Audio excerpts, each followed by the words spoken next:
নমস্কার বন্ধুরা, আজকে তৈরি করব এমন একটা রেসিপি যেটা দিয়ে গরম গরম ভাত দারুণ লাগে। আজকের এই রেসিপিটা আমার এক কাকিমার কাছ থেকে শেখা। কচু পাতায় চিংড়ি আমরা খাই, আজকে একটু অন্যরকমভাবে তৈরি করব চিংড়ি মাছের এই পদটি। এর জন্য আমি একটু মান কচু নিয়েছি, দুধ মান কচু, তার থেকে একটা অংশ নিয়ে নিয়েছি। এটাকে নেব, কচু যাতে ভালো হয় সেরকম কচু থেকেই নেবেন, যাতে গলা চুলকাচ্ছে না বা হাত কুটকুট করছে না, সেরকম কচু হলেই কিন্তু এগুলো খেতে ভালো লাগবে। কচু আনার পরেই সাথে সাথেই রান্না করবেন না, একটু রোদ্দুরে বা শুকনো জায়গায় রেখে দেবেন। দু একদিন যাওয়ার পর তারপরে যদি রান্না করেন মনে হয় বেশি খুব একটা গলা ধরবে না। কচুটা কোড়ানো হয়ে গেছে, এবার একটা মিক্সিং জারের মধ্যে একটা মশলা করব। এর জন্য নিচ্ছি সর্ষে 1 চামচ, সাদা সর্ষে বা হলুদ সর্ষে নিলাম 1/2 চামচ, আর নেব পোস্ত নিচ্ছি 1 চামচ।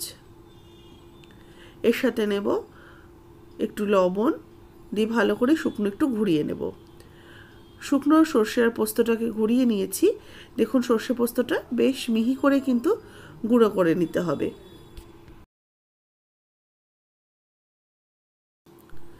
এবার এর মধ্যে একটু ঝালের জন্য দিচ্ছি 2 শুকনো লঙ্কা, একটু কাঁচা লঙ্কা দেব। একটু ঝাল ঝাল হলে খেতে ভালো লাগে, তার জন্য একটু ঝালের পরিমাণটা দিলাম, আপনারা নিজেদের স্বাদ অনুযায়ী দেবেন। এবার কয়েকটা চিংড়ি মাছ দিয়ে দেবো, প্রায় 8-10টা মতো চিংড়ি মাছ দিলাম, একটু জল দিলাম আর দিচ্ছি নারকেল কোড়া। এবার ভালো করে এটা পেস্ট করে নিয়েছি। পেস্ট করে নিয়ে একটা টিফিন বক্সের মধ্যে নিয়ে নিচ্ছি। এই সর্ষে পোস্ত চিংড়ি মাছ নারকেলের যে পেস্ট করলাম সেটা নিয়ে নিলাম। এর মধ্যে আরও একটু কোড়ানো নারকেল দিয়ে দিলাম, এটা কিন্তু পেস্ট করা না, এটা শুধু কোড়ানো নারকেল দিয়ে দিলাম। এতে দিয়ে দিচ্ছি আন্দাজ মতো হলুদ গুঁড়ো, আর দেব একটু শুকনো লঙ্কার গুঁড়ো, আর দেব এর মধ্যে স্বাদ মতো লবণ, দেব সামান্য একটু চিনি। আবারও বলছি, একটু ঝাল ঝাল হলে খেতে ভালো লাগে, তার জন্য ঝালের পরিমাণটা বেশ ভালো রকম রয়েছে, আপনারা চাইলে ঝালটা একটু কমিয়ে দিতে পারেন।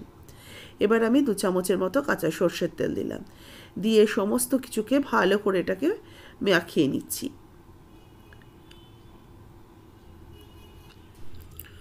এবার এর মধ্যে কোড়ানো কচুটা দিয়ে দিচ্ছি, আর এর সাথে দিয়ে দেবো কিছুটা কুচো চিংড়ি, যে ছোটো চিংড়ি কয়েকটা আমি এর মধ্যে দিয়ে দিচ্ছি। কয়েকটা পেস্ট করে দিয়েছি আর কয়েকটা চিংড়ি মাছ আমি গোটাই দেব, দিয়ে ভালো করে কচু চিংড়ি মশলা একসাথে ভালো করে মাখিয়ে নেব। মিক্সির জারের মধ্যে সামান্য মশলা লেগেছিল, সেটা অল্প জলে ধুয়ে এটা দিয়ে দিলাম, দিয়ে ভালো করে মিশিয়ে নেব। তবে খুব বেশি জল যেন দেবেন না, অল্প একটু জল দেবেন, যাতে মানে তলার থেকে ধরে না আসে। ভালো করে জলটাকে মিক্সড করে নিয়েছি, উপর থেকে কয়েকটা চেরা কাঁচা লঙ্কা দিয়ে দিচ্ছি, আর একটু কাঁচা সর্ষের তেল ওপর থেকে ছড়িয়ে দিয়ে টিফিন বক্সের ঢাকাটা আটকে দিলাম। দিয়ে এবার এটা ভাপে করব। কড়াইতে অল্প একটু জল গরম হতে বসিয়ে দিয়েছি। এবার আমি টিফিন বক্সটা বসিয়ে দিয়ে এটাকে লিডটা আটকে দিয়ে এটা 10 মিনিট আমি প্রথমে ফুটিয়ে নেব। 10 মিনিট পর ঢাকাটা খুলে নিচ্ছি। এবার গ্যাস ওভেন অফ করে দিয়ে এইভাবে রেখে দেবো আরও 10 মিনিটের জন্য। তারপরে ঠান্ডা হওয়ার পর আমি এটাকে টিফিন বক্সটা বার করে নিয়েছি। তৈরি হয়ে গেছে দেখুন কচু চিংড়ি ভাপা। আমরা তো কচু পাতায় চিংড়ি খাই, একটু অন্যরকম খেতে হয়। আজকে যেটা করেছি কচু চিংড়ি ভাপা, এটাও কিন্তু একদম অন্যরকম খেতে।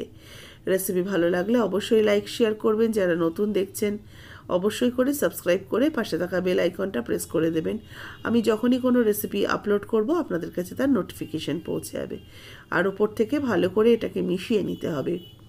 মিশিয়ে নিয়ে গরম গরম ভাতের সাথে 1-2 চামচ নিয়ে খেয়ে দেখুন, অসম্ভব ভালো হয় খেতে, কিন্তু দারুণ লাগে। রেসিপি কেমন লাগলো কমেন্টস করে কিন্তু অবশ্যই জানাবেন, আর অবশ্যই আজকের এই রেসিপিটা একবার বাড়িতে ট্রাই করে দেখবেন।